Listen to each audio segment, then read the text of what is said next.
上回说到，草帽一伙来到了神秘的太古岛小花园，在这里不仅结识了巨人族东利和部落基，还遭到了巴洛克工作室特工 Mr. Three 团伙的袭击。好在有惊无险，草帽海贼团携手薇薇安和巨人族部落基，合力击败了小三和小 Five 等人，顺利刷完了小花园副本。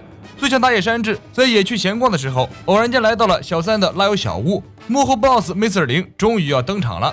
山治脑子很快，当对方报出自己的代号的时候，山治就明白了自己在和敌人的大老板对话，也就是王下七武海之一克洛克达尔。相反，显得Mr. 0有点蠢，居然在漏洞百出的通话中一点没发现电话虫对面不是 Mr. 3。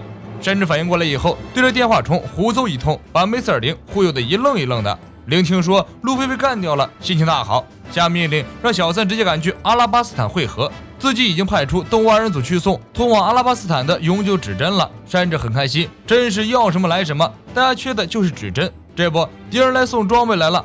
东蛙人组的速度很快，已经等在拉油小屋的窗前了。只可惜二人不会说话，无法向0报告现场真实情况，各自操出武器和山治打了起来。山治第一打野的名号不是白来的，对付这种动物绰绰有余。噼里啪啦一顿乱踢，干掉野怪 buff 到手。0没有认出电话虫对面的是冒牌小三，敷衍几句挂断之后，越想小三和自己说话的语气就越来气。就算是把草木团干掉了，也不应该这么飘吧？不收拾你，你就不知道谁才是这条街的老大。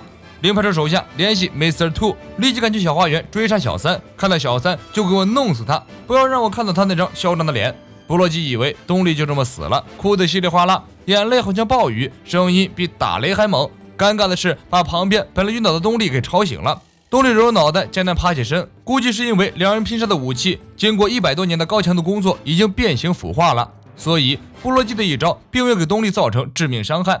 部落基抱着东利嚎啕大哭，两人100年的恩怨在生死面前就这样化解了。路飞等人不仅干掉了小三和他搭档小萝莉黄金周，还抢了人家的饼干，嚷嚷着要来一场饼干派对。部落基和东利对草莓一伙出手相救十分感激，想帮他们做点什么。路飞很开心，指针的磁力要在1年以后才能存满，要不然就帮我们想想办法吧。东利很头痛，只有这件事我们无能为力。这时打野位的山治跳了出来，欢呼着向娜美和薇薇安奔过来。乌索普一看山治那张一点灰尘和血迹都没有的脸就来气，大家都在拼死打架，只有这小子在这里悠闲的度假，太过分了吧？你是不是贿赂导演了？山治表示，你先别急着生气，几分钟之后你就得跪着叫我爸爸。山治悠哉悠哉地坐下来，把拉油小屋里的事情说了，因为自己冒充小三告诉大老板自己已经干掉草帽一伙了，成功的把Mr. 0唬住，所以暂时巴拉克工作社不会再派杀手过来骚扰大家了。众人听后一阵欢呼，乌索普仰天长啸。可惜的是，我们还被困在这里1年之久啊！山治笑道：“为什么要困1年呀？爱上这个地方不想离开了吗？亏我还特意捡到了这个东西。”山治把通往阿拉巴斯坦的永久指针掏出来，众人都呆了。乌索普回过神，上前问道：“爸爸，要不要一起开个饼干派对？娜美救过路飞，还开什么饼干派对的船长？事不宜迟，我们应该抓紧时间赶去阿拉巴斯坦。”草莓一伙告别了2个巨人，按原路回到海岸，找到了梅利号。山治和索隆为了攀比各自捕获的猎物哪个更大一些而争论不止。娜美怒喝一声，二人的斗争才算平息，合力把猎物分割后装在了船上。一行人就这样告别小花园，出发了。沿着河道蜿蜒向前，就可以从小花园的西边出航。部落基和东利不放心他们一左一右等在这里。来到小花园的船无法顺利出海到达下一座岛的最主要原因，是因为在小花园的西边海域里藏着一只巨型海怪。草帽团拼上性命守护了巨人族战士的荣耀，作为回报，二人也要拼尽全力护送路飞出航。无论面对怎样的对手，都绝不会让友情的荣耀蒙羞。相信我们，笔直的前进吧！无论发生什么事，都不要改变方向。路飞大声回应道。草帽团驶出河道，前方海面突然拱起一个小山包，一条巨型金鱼从海底浮了出来，张开几乎能吞下小岛的巨大嘴巴，等着吞噬路飞一伙。东利和部落基怒吼一声，操起武器。东利的巨剑上出现蓝色光芒，部落基的大斧子上浮现出红色的光芒。自古红蓝出 CP， 二人红蓝 buff 加成，力量瞬间提升很多。草帽一伙都慌了，山治大声问道：“路飞，我们可以相信他们吧？”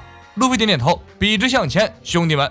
眼看梅利号载着他们驶入了巨型金鱼的嘴巴里，金鱼缓缓将嘴巴闭上，向海底沉去。2个巨人摆好架势，怒长道：“尝尝艾尔巴夫传说中的巨人族最强长枪吧！”2个巨人同时挥动武器，瞬间将金鱼的身体破开一个大洞。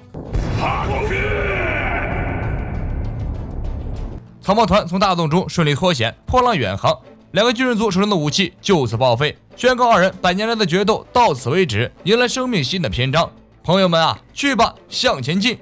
至于二人为什么争斗100多年，原因大概和索隆和山治的故事差不多。很久以前，有一群自称是巨变海豚的壮汉们活跃在大海之上，率领这群海子的2位头领红鬼部落基和绿鬼东利的力量尤其强大。因为一般人的力量已经无法与他们抗衡，所以他们几乎已经被放纵不管了。如此坚不可破的海贼团，因为一个小萝莉直接导致解散。某一天，巨变海豚的壮汉们在一个小岛上庆祝首领们捕捉回来的巨型海王类，那是目前为止这群巨人们捕捉到的最大的猎物了。就算是阿尔巴斯巨人族想要制服体型庞大的海王类也是不容易的，只有2个首领们才能办到此事。船员们对2个船长的勇猛十分崇拜。这时不知道从哪里冒出来一个熊孩子，张口问道：那么谁捕捉的猎物更大呢？东利和部落基为了比较谁的猎物更大，争论不休，发展到后来直接大动干戈，刀剑相向，这一斗就是100年。草帽团欢欢乐乐地踏上了新的征程，一路上路飞等人有说有笑，娜美却感觉身体越来越虚弱。在小花园的时候，自己的肚子上出现了一个伤痕，当时没有介意，大概是什么东西过敏，突发高烧，视线也模糊起来，躺在地上艰难喘气。薇薇安摸了一下娜美的额头，大呼不好，赶紧呼唤草帽团的伙伴们来帮忙。大家一起将娜美抬进房间，薇薇安用湿毛巾敷在娜美的额头上，猜测娜美突然病倒可能是由于气温的原因。来到伟大航路的船员们首先会碰到一个难关，就是因为异常气候导致的疾病。无论在哪个海域多么有名多么强壮的海贼，因为这个原因而突然死亡的人屡见不鲜，就算只有一点点症状，一旦大意就会招致死亡。这时曹完一会儿才发觉到船上根本没有船医，唯一懂点医术的就是娜美了。山治除了给娜美做好吃的就无能为力了，但是不同的病症需要不同的膳食的调理，这些山治是不懂的。乌索普和路飞除了瞎嚷嚷，在疾病面前屁事不顶。关键是这帮怪物从来没有生过病，根本体会不到娜美的痛苦。前线打仗路飞他们好使，后勤保障工作还得是薇薇安和娜美这些女生才懂。薇薇安给娜美测了体温，吓了一跳，娜美的高烧已经达到40多度，这样下去恐怕会有生命危险。距离阿拉巴斯坦的路程遥遥无期，根据薇薇安推测，反正1个星期之内是到不了阿拉巴斯坦的。众人有点慌了，提议去找个医生来。娜美挣扎着坐起来，告诉大家坚决不能改变航向。他让薇薇安从他的抽屉中拿出一份报纸，薇薇安看到之后惊呆了。阿拉巴斯坦王国状况十分严峻，30万国王军倒戈加入叛军阵营，原本是60万国王军应对40万叛军的镇压战，这一下局势有了巨大反转。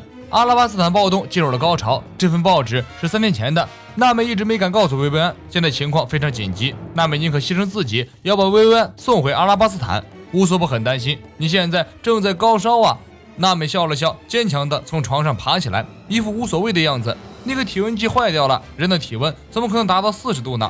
大概是中暑之类的情况，就算不看医生，我也会自己好起来的。我们还是按照原计划，直接前往阿拉巴斯坦吧。娜美说完，径直回到了房间。路飞愣了，他的病好了呀？乌索普一脸担心，你傻呀，他是在逞强。薇薇安捏着报纸陷入两难，这样下去，阿拉巴斯坦很快就会血流成河，陷入战争之中。如果无法阻止这一切的话，阿拉巴斯坦就完了，国家会被克洛克达尔夺走的，100万的国民就会陷入无意义的厮杀之中。薇薇安等不及了，他想要立即赶回国家。就在大家在房间里探讨的时候，索隆一个人坐在船外盯着航线。娜美不放心出来查看，不出意外的，船偏离了航线，天气也在不知不觉发生了变化。娜美强撑着高烧的身体，指挥众人操控梅利号向正确的航线靠拢。薇薇安从房间里走出来，看着众人，我上了大家的船，虽说这么说有些过分，但现在我的国家正面临重大危机，总之我想快点回去，一刻都不能耽误，所以我希望这艘船以最快的速度前往阿拉巴斯坦王国。众人都不说话了，心里有一句妈卖逼想要讲一讲。娜美愣了一下，笑道：当然了，我刚刚不是答应你了吗？薇薇安脸色一变，继续说道：我们现在立刻去找有医生的岛吧，尽快把娜美的病治好，然后前往阿拉巴斯坦王国，这才是最快的路线吧。大家笑了，索隆即将出手的40米长大刀让他收了回来，气氛重新变得融洽起来。这时天气骤变，前方突然出现了一个直冲云霄的超级龙卷风，刚刚还是晴空万里的天空，一下子乌云密布，电闪雷鸣，这样下去的话，梅利号会径直撞进龙卷风里的。路飞大喊一声：我们赶快去找医生吧！全员配合，控制梅利号调转方向，驶离了龙卷风，向另一个小岛航去。走着走着，气温突然降低，天空下起雪来。然而娜美依然是高烧不退，躺在床上几乎陷入昏迷之中。路飞焦急地问索隆：能不能看到医生啊？索隆站在瞭望台上，用望远镜寻找可登陆的小岛，结果发现了一个奇怪的东西。我问你们，人能站在海上吗？前面的海上有一个人。路飞和乌索普向前面看去，远远望见一个背着弓箭的奇怪家伙就站在前方的海面上，宛如雕像，一动不动。